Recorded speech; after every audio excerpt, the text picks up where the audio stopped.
जय माता the all. और ये 25 फरवरी का रिजल्ट आने के बाद अब बहुत सारी गाइडेंस आज देने जा रहा हूँ। और सबसे पहले कॉन्ग्रेचुलेशंस उनको जिनका आज पॉजिटिव रिजल्ट आया है एग्जीक्यूटिव प्रोग्राम या प्रोफेशनल प्रोग्राम में।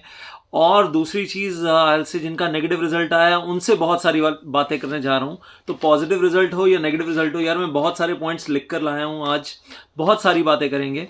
और इस बार छप्पर फाड़ के रिजल्ट आया है एग्जीक्यूटिव प्रोग्राम ग्रुप 1 में 15.63% pass out all India by ICSI, जो कि पिछली बार 5.68% था। तो रिजल्ट एकदम से जंप अप हुआ है 3 times in the executive program group 1। जबकि ग्रुप 2 में ओल्ड सिलेबस की बात कर रहा हूँ, जो पहले 13.5% था वो अभी 11.5% के आसपास आया है। 2% कम हो गया है, पहले से रिड्यूस हो गया है। तो वेल आयल से जो बच्चों को बहुत शिकायत चल रही थी सर एग्जीक्यूटिव प्रोग्राम ग्रुप 1 का रिजल्ट बहुत कम गया था जून 2023 में, वो काफ़ी ज़्यादा है। डिटेल में बात करेंगे। एज एम सिंह बहुत सारे पॉइंट्स लिख कर लाए हो यार। बच्चों ने शेड्यूल मांगा है, गाइडेंस मांगी है। जिनका पॉजिटिव रिजल्ट आया उन्होंने भी, जिनका नेगेटिव रिजल्ट आया उन्होंने गाइडेंस मांगी है। तो उसके बारे में बात करूंगा। जिनका बोथ ग्रुप जो फेल हुए हैं उनसे भी बात करूंगा। जिनका एक ग्रुप नेगेटिव रिजल्ट आया उनसे भी बात करूंगा। कुछ बच्चों ने अमेंडमेंट्स के बारे में पूछा है, कुछ ने राइटिंग प्रैक्टिस के बारे में पूछा है अदर देन शेड्यूल, और कुछ बच्चों ने डिस्काउंट्स के बारे में पूछा है। कईयों ने डिसीजन मेकिंग के लिए पूछा है कि सर बताओ सिंगल ग्रुप के लिए जाएं, बोथ ग्रुप्स के लिए जाएं। कुछ लोगों ने ट्रेनिंग के लिए भी पूछा है। तो बहुत सारी बातें करनी है आज, और ये सारे पॉइंट्स जो मैंने लिखे हैं वो एक के बाद एक इस वीडियो में बात करने वाला हूँ, वन बाय वन। तो सबसे पहले एक चीज़ आपको बताना चाहूँगा। My own students in the executive program 200 बच्चे इस बार पास हो चुके हैं। Result is being counted. Staff के पास इतने मैसेजेस आ रहे हैं, मेरे पास इतने व्हाट्सएप मैसेजेस आ रहे हैं। हमारे फ़ोन हैंग हो गए हैं, काम नहीं कर रहे हैं यार। मतलब वो अजीब अजीब सा बिहेवियर कर रहा है व्हाट्सएप हमारे फ़ोन्स के ऊपर। It is getting hanged, it is getting stuck up, screen white हो जाती है। मतलब पता नहीं, मैं बता नहीं सकता क्या क्या प्रॉब्लम्स चल रही हैं। तो वो पूरा स्टाफ कि सर आज इतने बच्चों की मार्कशीट्स आ रही है, वॉइस मैसेजेस आ रहे हैं। और बहुत सारे बच्चे मुझसे बात करना चाहते हैं जिनसे मैं बात नहीं कर पा रहा हूँ फ़ोन पे, लेकिन मैं आने वाले 2-3 दिन टाइम लगाऊंगा फ़ोन पे बातचीत करने के लिए। तो शुरुआत करने जा रहे हैं। The first thing and that is executive program group 1 old syllabus result 15.63%, और group 2 old syllabus 11.47% pass out. And obviously group 1 old syllabus में jump is 3 times of the June 2023 exam से दिसंबर 2023 एग्जाम में। उसके बाद न्यू सिलेबस में result इस बार कम आया है। और न्यू सिलेबस में हालांकि कई बार ऐसा बोला जाता है यार, न्यू सिलेबस जब नया नया आता है ना तो उसमें इंस्टीट्यूट शुरू में बड़ा खुला खुला रिजल्ट देता है। इस बार उसका उल्टा हो गया है। New syllabus group 1 6.92% pass out, only 6.92% pass out, less than 7%। और new syllabus group 2 7.4% pass out. तो ओल्ड सिलेबस से काफ़ी कम है यह रिजल्ट, आधा है, या कह लीजिए कि ग्रुप 1 में तो आधे से भी कम है, और ग्रुप 2 में भी ऑलमोस्ट आधा ही मान लो आप।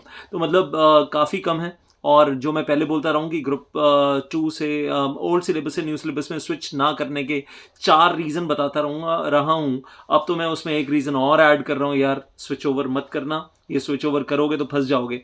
तो अगर आपके पास मौका है अभी जून 2024 में ओल्ड सिलेबस में ही ग्रुप एग्ज़ाम देने का, तो उसी में एग्ज़ाम देना। और उसके बाद दिसंबर में अगर एक्सटेंशन मिलती है आईसीएसआई से तो ओल्ड सिलेबस में ही कंटिन्यू करना यार, न्यू सिलेबस में स्विच मत करना। और वो एमसीक्यू जो लग रहा था ना कि सारे पेपर्स में एमसीक्यू मिलेगा, कंपनी लॉ में, जेआईजीएल में, और एमसीक्यू का फ़ायदा मिलेगा in other papers as well. Law के जो दूसरे पेपर्स हैं सिक्योरिटी लॉ में और इकोनॉमिक कॉमर्शियल लॉज में, वो कुछ नहीं मिला इस बार। देख लिया सबने, तो एमसीक्यू वाला बेनिफिट भी नहीं है।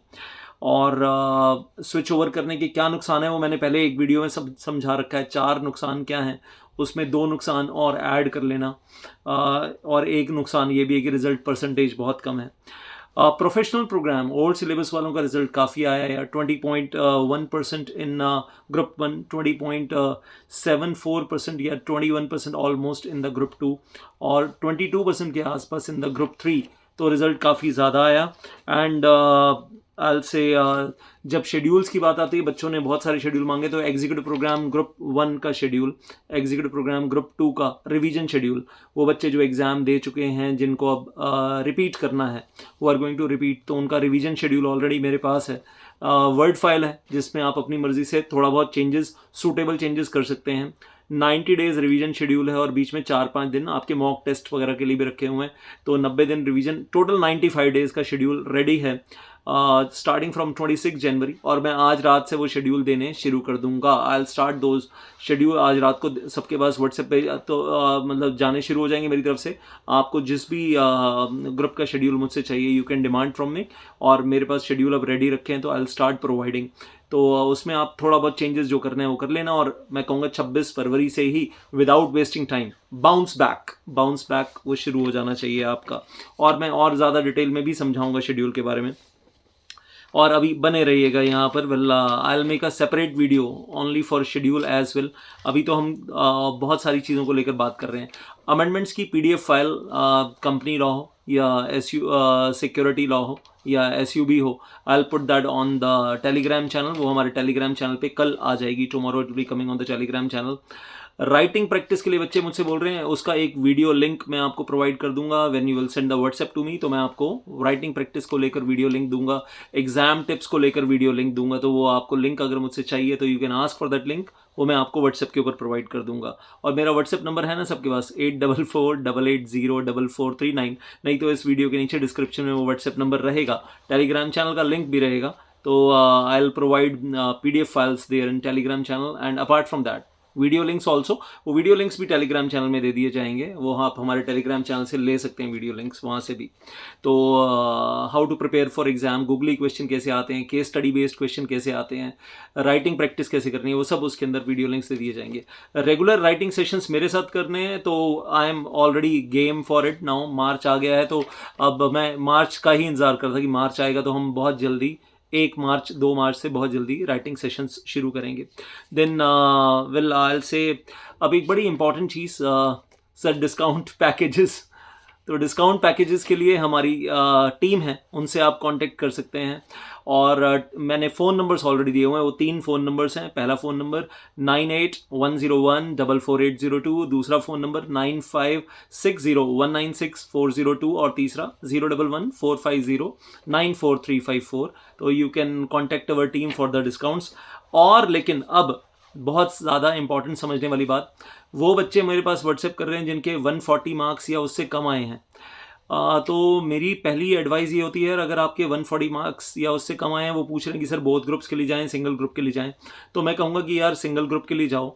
On the face of it जिसके 140 मार्क्स या उससे कम आए हैं ना, सिंगल ग्रुप के अंदर 140 और लेस इन आउट ऑफ 200, मतलब 200 में से, सॉरी आउट ऑफ 400, 400 में से 140 भी नहीं आए हैं, 140 या उससे कम आए हैं, उस 140 के आसपास आए हैं। तो 145 146 आए हैं। Still it looks like, number 1, आपके बहुत सारे चैप्टर्स में कहीं ना कहीं शॉर्ट कमिंग्स हैं, कमियां हैं। या तो आपने शॉर्टकट में पढ़ा है, सिलेक्टिव पढ़ा है, उनको कमियों को दूर करो यार। सिलेक्टिव जो आपने पढ़ा है उनको कमियों को दूर करो, और इम्प्रूव करो, अपनी कमियों को इम्प्रूव करो, रेक्टिफाई करो। That is one thing very important. And ICSI module नहीं पढ़ा है, पास्ट एग्जाम क्वेश्चन आंसर नहीं पढ़े हैं, तो उन कमियों को दूर करो। और कॉन्सेप्ट्स को शॉर्टकट में किया तो उनको इम्प्रूव करो, दैट इज़ वेरी इंपॉर्टेंट। कुछ चैप्टर्स स्ट्रॉन्ग हैं आपके, कुछ चैप्टर्स वीक हैं आपके, तो जो वीक चैप्टर्स हैं उन पे काम करो। और जहाँ चैप्टर स्ट्रॉन्ग हैं कुछ, लेकिन उसमें भी वीक एरियाज हैं बीच में थोड़े बहुत, उन पे काम करो। तो जो आपको खुद को रियलाइजेशन ज़्यादा होगा, और आप अपने सेल्फ जज, बेस्ट जज हो। मतलब मैं आपको क्या जज करूँगा, आप अपने आप को जज करोगे, नंबर 1। नंबर 2, आपको राइटिंग प्रैक्टिस की बहुत ज़्यादा ज़रूरत है, तो राइटिंग प्रैक्टिस बढ़ाओ। टाइम मैनेजमेंट की बहुत ज़्यादा ज़रूरत है, कि ऐसा ना हो कि पेपर आता हुआ भी पेपर छूट जाए, वो नहीं होना चाहिए। That is very very very important. तो ये 2-3 चीज़ों के ऊपर बहुत ध्यान दो। नंबर 1, जहाँ कॉन्सेप्ट्स में वीकनेस है उसको इंप्रूव करो। नंबर 2, अपनी राइटिंग प्रैक्टिस, अपनी राइटिंग स्किल को बढ़ाओ, अपने आंसर्स की ब्यूटी बढ़ाओ। आंसर की भूमिका कैसे बनानी है, ऊपर से नीचे शुरू कैसे करना है, बीच में क्या आएगा, लास्ट में क्या आएगा, उसका पूरा फ्रेमवर्क, स्केलेटन क्या बनेगा, उसमें अच्छी इंग्लिश ग्रामर लिखनी है। तो राइटिंग प्रैक्टिस करो, ब्यूटीफुल आंसर की पहली लाइन आप लिखो, और पढ़ने वाला पढ़े, चेक करने वाला, तो वो मजबूर हो जाए कि उसको दूसरी लाइन पढ़नी पड़े। और उसके बाद फिर आई से देन फर्दर चीज़ों के ऊपर काम करो, टाइम मैनेजमेंट वगैरह के ऊपर काम करो। कि एक आंसर आपको 8 से 9 मिनट में, 5 नंबर का क्वेश्चन है, तो एक आंसर आपको 8 से 9 मिनट में कंप्लीट करना है, जिसमें आपको क्वेश्चन भी पढ़ना है, समझना भी है कि पूछा क्या है, आंसर फ्रेम भी करना है दिमाग में, और उसको ऑन पेपर कन्वर्ट भी करना है। 8 से 9 मिनट का टाइम होता है 5 नंबर के लिए। 4 नंबर है तो 7.5 मिनट के आसपास टाइम होता है, तो वो टाइम मैनेजमेंट पे भी काम करना है। अगर आपके मार्क्स आए हैं, मैं कहूँगा 160 प्लस तो ऐसा लगता है कि आपके कॉन्सेप्ट सही हैं, सिर्फ राइटिंग प्रैक्टिस के ऊपर आपको काम करना है। और अगर आपके मार्क्स आए हैं 180 प्लस तो मतलब ऐसा लग रहा है कि आपके कॉन्सेप्ट बहुत बढ़िया बने हुए हैं और आपके राइटिंग प्रैक्टिस भी काफ़ी हद तक ठीक है। उसको और ज़्यादा पॉलिश करना है, आंसर्स को और ब्यूटीफुल बनाना आना चाहिए, उसके ऊपर थोड़ा सा और काम करना है। और बाकी फिर से कहूँगा, यू आर योर बेस्ट जज, you are your best self जज। अपना सेल्फ इंट्रोस्पेक्शन करना है, आपको पता होना चाहिए कि आपकी कमी कहाँ छुटी है और उसके ऊपर काम कैसे करना है। और समझ में नहीं आ रहा है तो अपनी आंसर शीट निकलवा लो। अगर समझ में आ रहा है ना, आपको पता है आपकी कमियां कहाँ छुटी हैं, तो ईमानदारी से लिस्ट बना लो कि ये कमियां हैं, उनके ऊपर काम करना है। और नहीं समझ में आ रहा है तो आंसर शीट्स निकलवा लो, अपनी चेक्ड आंसर शीट्स, वहाँ से देखकर समझ में आ जाएगा कि आपको किन चीज़ों के ऊपर काम करना है। तो और वेल आई सिंपली से कि आपको आने वाले टाइम में 2 से 3 रिवीजन करनी है हर सब्जेक्ट की, बार बार रिवीजन्स करनी है, वो बड़ा इंपॉर्टेंट है।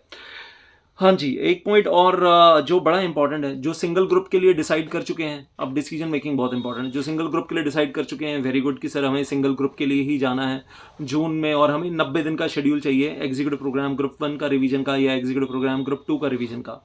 Very good. तो उनके लिए पिक्चर क्लियर है, डिसीजन क्लियर है। जिन्होंने अभी तक ये अभी 2 माइंड्स में चल रहा है कि सर हम बोथ ग्रुप्स के लिए जाना चाहते हैं, सर मेरे ग्रुप 1 में 180 मार्क्स आए या 180 से ज़्यादा आए एग्जाम्पल के तौर पे अभी दिसंबर 23 एग्जाम में, और उसके बाद सर अब मुझे जून 2024 में अभी बोथ ग्रुप्स देना है, ओल्ड सिलेबस। तो सर और मेरा ग्रुप 2 की कोचिंग ऑलरेडी चल रही है, रिकॉर्डेड लेक्चर्स चल रहे हैं या कोचिंग ऑलरेडी चल रही है ओल्ड सिलेबस, तो सर टारगेट क्या होना चाहिए? तो मैं कहूँगा यार फिर 31 मार्च तक आप ग्रुप 2 की पढ़ाई पूरी कंप्लीट कर लो। अप्रैल और मई 2 महीने आप रिवीजन के लिए हाथ में रखो, 60 डेज फॉर रिवीजन। और उन 60 डेज के अंदर व्हेन यू आर रिवाइजिंग, तो कहानी बड़ी सीधी है यार। Well then you are having that 60 days for revision, तो समझो इस बात को 8 पेपर्स 60 डिवाइडेड बाई 8 या 56 कर लो आप, 4 दिन लास्ट के छोड़ो JIGL के लिए, तो 56 divided by 8 and that comes to how much, 7 days पर पेपर। तो 7 डेज पर पेपर आपको मिलेंगे रिवाइज करने के लिए, और 7 डेज का मतलब 3.5 दिन में एक बार पेपर रिवाइज हो जाना चाहिए, हर पेपर 3.5 दिन में रिवाइज हो जाना चाहिए। और उसके बाद 3.5 दिन और मिलेंगे, तो उसमें आप 2 डेज और 1.5 डे करके, मतलब इस तरीके से रिवाइज करो तो आप 7 दिन में एक पेपर को 3 बार रिवाइज कर सकते हो। 3.5 days, 2.5 days एंड 1 day, मतलब something like that you can make up for your self. उसमें थोड़ा बहुत प्लस माइनस आप कर सकते हो, अपने हिसाब से चेंजेस कर सकते हो। तो ये एक तरीका रहेगा वेल अप्रैल और मई में। मार्च में क्या करना है सर? मार्च का बताओ सर। तो मार्च में आप ये मान लो कि आपको दिन में 14 से 15 घंटे तो पढ़ना पड़ेगा भाई, well that will be required, और आपकी नींद थोड़ी सी कम हो जाएगी, उस पर कॉम्प्रोमाइज़ करना पड़ेगा। एंड 7 घंटे से ऊपर आपको सोना अलाउड नहीं है, और 2 घंटे आपके इधर उधर अदर देन सोने में चले जाएंगे, 9 घंटे। तो 15 घंटे तो आपको पढ़ाई करनी है, जिसमें से 15 में से आप 11 घंटे मान लो you will be studying for group 2, और 3 से 3.5 घंटे या 3 घंटे तो आप कम से कम स्टडी करोगे, रिवाइज करोगे, आपके ग्रुप 1 की रिविजन्स करोगे। और ग्रुप 1 में वो वाले चैप्टर पहले उठा लेना जो आपको आसान लगते हैं और जिसमें आपकी रिवीजन स्पीड बढ़ जाए एकदम से। तो चाहे कंपनी लॉ है, SUB है, JIGL है, जो आपके इजी चैप्टर है ना, वो फटाफट जो आप पे जिसकी ग्रिप अच्छी है, ताकि आपका फ्लो बन जाएगा वापस से ग्रुप 1 रिवाइज करने का। तो दिन में आप लेट इवनिंग में दे दो 3 घंटे, फिर ग्रुप 1 को उन चैप्टर्स को रिवाइज करने में जो छोटे छोटे चैप्टर्स हैं और जल्दी फटाफट रिवाइज हो जाते हैं। एंड बाकी आप ग्रुप 2 अपना निपटाओ 31 मार्च तक। और सर उनके बारे में बताओ जिन्होंने बोथ ग्रुप्स दिए थे दिसंबर में और ऑलरेडी फेल हो चुके हैं बोथ ग्रुप्स। तो भाई आप देख लो, अगर आपके दोनों ही ग्रुप्स में 180 आए थे और फिर भी आप फेल हो, तो आपका रिवीजन शेड्यूल मैं आपको दे ही देता हूँ, और ये मैं मान लेता हूँ कि आपकी परफेक्शन कॉन्सेप्ट्स में ऑलरेडी है। और अगर आपके दोनों ग्रुप्स में ही 120, 130, 140 की रेंज में आए थे, तो फिर बोथ ग्रुप्स के लिए मत जाओ यार, मेरी एडवाइस है, बाकी तुम्हारा डिसीजन है। तो सिंगल ग्रुप के लिए जाओ और सिंगल ग्रुप फोड़ दो फिर उस केस में, और जिन चैप्टर्स में वीकनेस है उन वीक एरियाज पे काम करो, उनको स्ट्रांग बनाओ। बाकी राइटिंग प्रैक्टिस, ब्यूटीफुल आंसर्स कैसे लिखने हैं, और आंसर का फ्रेमवर्क के ऊपर काम करो, जितना लिख कर करोगे उतना बेटर है, और टाइम मैनेजमेंट के ऊपर काम करो। तो ये सारी चीज़ें बतानी थी। बाकी मैं शेड्यूल को लेकर ऑन स्क्रीन आपको दिखाकर एक बार और आपसे कल डिस्कशन करूंगा। I will do that tomorrow.